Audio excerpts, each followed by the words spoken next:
Friends, welcome to GTS. मैं हिमांशु, निबंधन परामर्शक।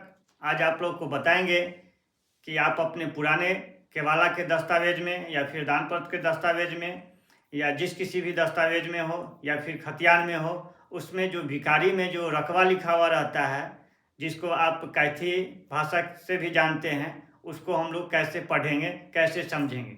तो चलते हैं हम आपको अपने कॉपी पे रिटर्न बना के।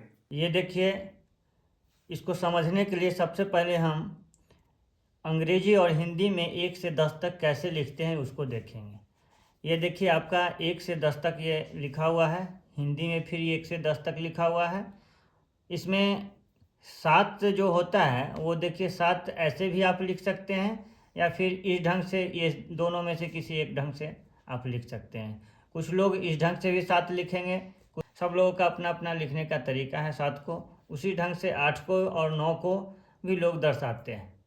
उसके बाद आप देखिए, यहाँ जो लिखा हुआ है एक धूर, यानी कि डबल एस और एक का जो सिंबल देंगे तो ये एक धूर हो गया। उसी ढंग से 2 धूर लिखने के लिए डबल एस और 2 का प्रयोग करेंगे। डबल एस फिर 3 का प्रयोग करेंगे तो 3 लिखेंगे। इस ढंग से ये सिलसिलेवार ढंग से चलेगा। 5 पे आके थोड़ा सा फिर चेंज होगा। एस लिख के एक लकीर खींचेंगे, इसको पाई कहते हैं, ठीक है। एक इसको नहीं समझना है। एस और पाई जब लिखेंगे तो ये 5 धुर हो जाता है। उसी ढंग से जब ये 5 धुर हो गया तो देखिए, एस और पाई 5 धुर तो हो ही गया यहाँ से इधर। उसके बाद हम इसमें 1 लगा देते हैं तो ये 6 धुर इसको हम पढ़ते हैं। फिर उसी ढंग से 2 लगा देंगे तो ये 7 धुर हो जाएगा। 7 धुर कैसे हुआ? तो एस और पाई जे दिए तो ये 5 धुर ऑलरेडी हो गया और 2 यहाँ हो गया, तो 5 और 2 7। इस ढंग से हम इसको पढ़ते हैं। फिर ये सिलसिलेवार आता है 9 धुर तक। फिर 10 धुर में जब आएंगे तो देखिए, एस और 2 हम पाई देंगे। एस और 2 पाई देते हैं तो इसको 10 धुर पढ़ लेते हैं। फिर उसी ढंग से फिर 11 में घुसेंगे तो फिर एस और 2 पाई और 1 लिख देंगे तो 11 धुर हो जाएगा। फिर ये सिलसिलावार आता है आपको 14 धुर तक। 15 धुर में आके फिर आपको चेंज होता है। एस और 3 ठो पाई देंगे। एस और 3 जब पाई देंगे तो ये 15 धुर हो जाता है, ठीक है। उसके बाद फिर आ जाते हैं हम 16 धुर में। तो फिर एस और 3 पाई दे के फिर 1 देंगे तो ये 16 धुर हो जाएगा। ये सिलसिलेवार चलेगा ये आपको 19 धुर तक, ठीक है। उसके बाद फिर हम आ जाते हैं 19 धुर के बाद आ जाता है 1 कट्ठा, यानी कि 20 धुर। 1 कट्ठा को हम एस और 1 लिखेंगे, ये पाई नहीं होगा, ये 1 का सिंबल है, ठीक है। इस पर गौर करेंगे आप लोग। दस्तावेज जब देखेंगे या फिर खतियान में कहीं भी देखते हैं तो उसमें गौर करेंगे। इस ढंग से आपका होगा, ठीक है। पुराने खतियान या पुराने दस्तावेज इस सब में देखिएगा तो इस पर बहुत बारीकी से गौर कीजिएगा।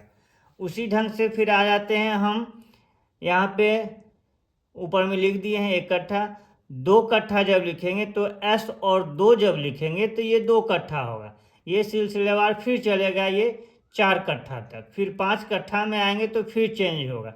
5 कट्ठा सिर्फ 1 के जैसा आप नहीं देखेंगे, इसको भी फिर वहाँ पे 1 पाई ही समझेंगे, ठीक है। तो ये 5 कट्ठा हो जाएगा। फिर 1 पाई के बाद फिर 1 आएगा तो ये 6 कट्ठा हो जाएगा, ठीक है। क्या कि ये 5 कट्ठा तो ऑलरेडी ये हो ही गया और इसमें 1 हम लगा दिए हैं तो ये 6 कट्ठा हो जाता है। फिर ये जो है आपको 9 कट्ठा तक आएगा। फिर 10 कट्ठा जब बनाना है तो 2 पाई दे देंगे। 5 और 5 10, इस ढंग से भी आप समझ सकते हैं। तो ये 10 कट्ठा हो गया, ठीक है। 5 कट्ठा और 5 कट्ठा 10 कट्ठा हो गया। फिर 10 को हम फिर 11 पर हम जब जाएंगे तो 2 पाई दे के 1 लिखेंगे तो ये 11 कट्ठा आ जाएगा। ये सिलसिलेवार चलता है हमारा 14 कट्ठा तक।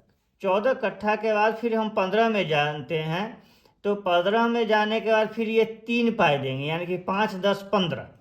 तो ये 15 कट्ठा हम इसको पढ़ते हैं, ठीक है। उसके बाद फिर 16, फिर वही चलेगा। ये फिर सिलसिलेवार चलेगा ये 19 कट्ठा तक। ये सिलसिलेवार इसी ढंग से 5 5 पर ये चेंज होता है। और फिर 1 लिख के एस जो लिखेंगे, एस को थोड़ा सा कहीं कहीं देखिएगा तो एस इतना भी छूट जाएगा, या फिर इसको लोग थोड़ा सा नीचे से ऐसे करके जो है ये 1 लिख के और ऐसे बढ़ा भी देते हैं। ठीक है, तो ये 20 कट्ठा यानी कि 1 बीघा, 20 कट्ठा को 1 बीघा भी हम लोग पढ़ते हैं।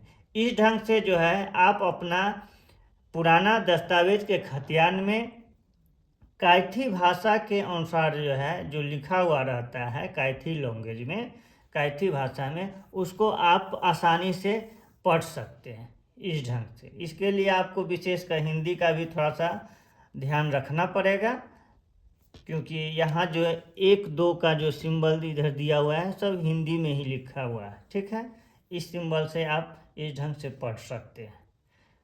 विशेष इसमें किसी भी प्रकार की जानकारी आपको चाहिए तो आप हमारे कमेंट्स बॉक्स के माध्यम से हमसे जानकारी ले सकते हैं। धन्यवाद।